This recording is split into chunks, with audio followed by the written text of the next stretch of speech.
For the first of my new game reviews, I originally planned to review a game I remember from my childhood, Rugrats Studio Tour on the PlayStation 1. Ah yes, I remember that game fondly. Well, I set the capture card up and ran into a slight problem. The PlayStation 2 didn't play the game straight away. This means one of two things: the game isn't going to work, or the game is so scratched and dirty that you have to wait about 5 minutes before you can play it. Finally, it found the disc. The PlayStation logo came up on my screen, and just as I prepared to nostalgia-gasm everywhere, the game didn't work. Fuck! Well, then I decided to play some Dreamcast, yeah. I have 2 Dreamcasts, but I didn't know which one was which. One of them works and the other one doesn't. So that means I had to hook them both up before I could do anything. So I hooked up the white one and it started making some weird noises, and in the end did nothing but scare me.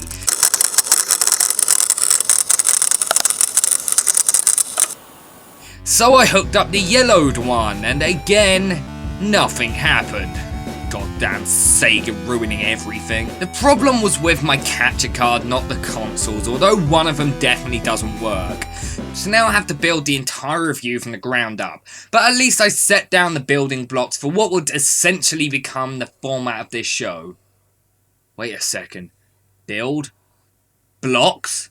Bad joke? Lego Island! Ah yes, this little gem of a kid's game is quite monumental, as it was the first Lego game ever made. It came out in 1997, making it the same age as me. I played it a bunch as a kid. Everything about it was awesome to me. It was funny, had really cool music and surprisingly good graphics. The graphics actually kind of hold up to this day. Sure, they aren't as good as the Lego games today, but they are still pleasant to look at. The nostalgia really kicked in instantly as we see the Lego intro. So you start the game as you meet the Infomaniac. He works at the information center and essentially guides you through the game. He's there as you start and he's right in your face as you leave, with his big creepy glare and random limbs flying around. Throughout the game, he'll randomly come out of nowhere to tell you what direction to go and what your objective is. Okay, yeah, enough of that, I need to go up the lift. The thing I used to do a lot as a kid was go up the lift to the roof of the information center. Sadly though, I pressed the wrong button and saw something that made me shit a brick. Hi! Ah, Jesus Christ! Expect the Infomaniac to do this a lot. He randomly jumps at you out of nowhere. One time he seriously did make me jump really badly. So anyway, on the roof you do things such as changing the position of the sun, shooting random paper planes, and changing the color of the sky. There is also a drawer that if you open it, it reveals a pirate's voice. This pirate can also be heard inside of a cave on the other side of the island. He tells you a secret that you can change the way you walk around by pressing shift, which allows you to move with your mouse. Sadly, I found this even harder to use than the already pretty hard controls. But anyway, I think I'm going to change the sky to pink because it looks fabulous. If you press to go to the second floor, you somehow end up underwater. How the fuck did that happen? So this spinning cube thing is the score cube. Throughout the game there isn't really much of a story except for like 2 of the activities that kind of link together. There are 5 activities of which you can repeat. If you do well, you get a point on the score cube. You can play as different characters in the game, but nothing really changes. I'm playing as Pepperoni, who interestingly enough is played by the actor who played Andy in the Toy Story movies. Pepper, he's hot. Boo! If you play as him, you get to do the one part of the game that actually kind of has a story, but we'll get to that later on. So as I leave the information center, the first thing I do is get on the bike that's nearby. However, I quickly get out of control and teleport back to the information center. So then I walk outside properly and have one of the biggest nostalgia-gasms I've ever had in my entire life. I mean, look, it's the pathway that takes you next to the garage. There's the flute music. There's the mailman who sounds like a mixture of the dude from The Big Lebowski and Eeyore. Anyway, the mail must be delivered, mustn't it? Oh, yes, it must. My brother's a doctor, you know. Well, thanks for that. Then we see the brick carriers. I'm a kid again. So first up, I'm going to go into the garage. Inside the garage, you can literally build your own car. Fuck yeah! You can drive it around Lego Island. This is a little weird though, as Pepper is literally about 10. Yeah, great job people letting a 10-year-old drive. You can paint the piece of the car whatever colour you want. Well, that's as long as it's in the list of colours they give you. I wanted to make my entire car black, but sadly some of the pieces won't change at all. You can also build a racing car, a jet ski, and a helicopter in 3 different places. I made them almost entirely black as well, because you know I'm all dark and shit. Then you can take them out for races. The racing car race remains one of the most awesome parts of the entire game. It was just how I remember it being. Fucking difficult. Okay, it's not that difficult, but there are hard parts in it, and I think I've only ever won the race once. This was not that time. I was in first place nearly the whole race, and then I lost out by like a meter. Fucking bitchy driver. Don't worry, honey. Some of my best friends are losers.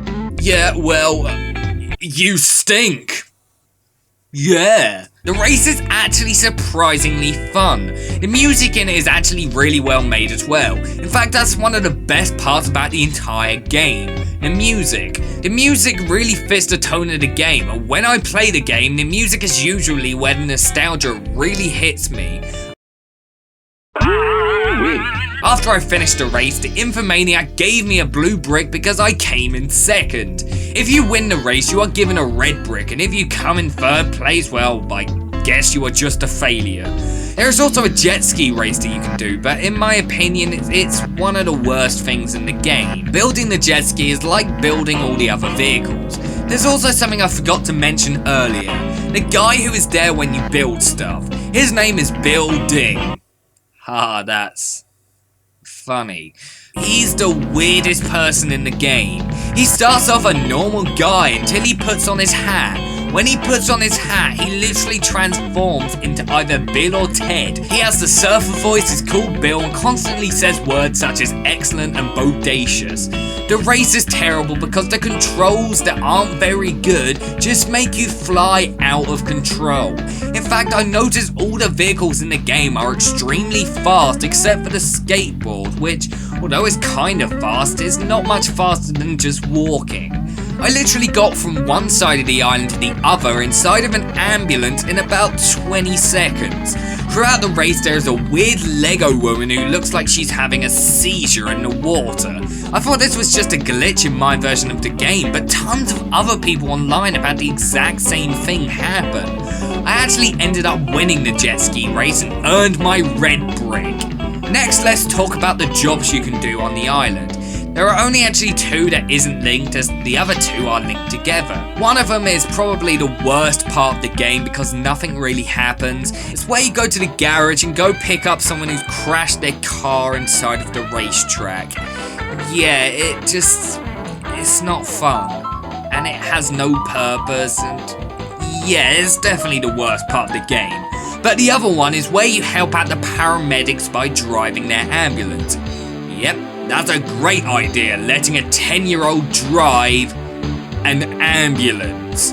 I know the NHS is bad, but really? The 2 paramedics are really insane and actually kind of funny, although I could pretty much remember every single word they said from when I was a kid. They load up the ambulance with a gurney, a megaphone, a shark, a tree, an umbrella, and a mailbox. And we still have room for a driver, 2 paramedics, and 2 patients. Some real TARDIS shit going on in here. The first place you go to is the pizzeria. Here someone is choking. He coughs up a shark, which coughs up a dog, which coughs up a cat, which coughs up a bird. It's like one big weird Russian doll. Then you finally go to the police station where someone is stuck on the roof. This one isn't nearly as weird. You just simply click the gate which opens it, and then he falls and lands on the gurney. When you get to the hospital, you are thanked, and then that's it. Finally, we get to the small story that's in the game. The story connects to two different buildings on Lego Island, namely the police station and the pizzeria. First, you go to the police station where you meet perhaps the second weirdest character in the game. Inside the police station, you build a helicopter. Inside the police station, there's a donut box. If you press it, two police officers come over and grab them and run away. Hey, this made me laugh, actually. Yep, that's actually a reoccurring joke in the game, that police officers are obsessed with donuts. When building the helicopter, you see Building again. However, he stays the same when he puts his hat on. Building the helicopter is just like building everything else, and once again, I made it black. The helicopter's put outside the jail where the villain of the game, the Brickster's being held. Yep, maybe it's not a great idea to put the helicopter next to an unguarded jail cell. Next, you go to the pizzeria. Outside the pizzeria is a jukebox. Yeah, let's listen to some of Lego Island's hottest hits. The first song is from Mama and Papa, the two owners of the pizzeria who actually adopted Pepper. I wonder how this song sounds. Mamma and Papa Briccolini will not Kill me. For some reason, two random people come out of nowhere and just start dancing. Okay. So you go help out the pizzeria. You are told to deliver a pizza to the jail. When you are given the instructions, Mama gets unnervingly close to you. So you go around on your skateboard with the pizza in your hand. You then take it to the Brickster. Hey, that sign says no pizzas, not no pizzas. I'm sure he'll be fine. Not like he's gonna melt the door with it, he just melted the door with it. He then escapes with the helicopter and steals the Lego power brick. Don't ask. You are then told to go and catch him because you are the only person with a vehicle, despite the fact that there are literally two police officers in front of me on motorcycles. So you chase the Brickster around the island. The Brickster has stolen an ambulance and ends up dropping pieces of the helicopter when you touch it. You end up missing 4 pieces though and have to find them. But instead of making you search the entire island, the pieces make really high-pitched squealing noises. Yep, thanks for making my ears bleed. When you get the pieces, you go back to the police station and build the helicopter again. But this time there is a twist. The helicopter has been fitted with a gun that shoots pizzas and donuts. The pizzas are to slow down the Brickster and the donuts are to make the police officers faster. See, I told you that joke was reoccurring. I actually had to do this final part twice because the game started to glitch out. The Brickster starts going around stealing random buildings. Don't ask me how. I ended up in a dead end where the Brickster keeps riding around in a circle and the police officers are somehow gotten stuck inside of a donut. Again, don't ask me how. The second time I did it, it took even longer to do. I literally spent almost 10 minutes doing it. One of the police officers trapped the Brickster in a corner, but the other one was so fucking slow. I would give them donuts which boosted their speed for literally about 2 seconds, and then they were always going in the opposite direction. Finally, when you catch the Brickster, you get a cutscene showing tons of Lego people partying, and I don't know why, but this cutscene looks like the Lego movie, but if it was directed by David Lynch.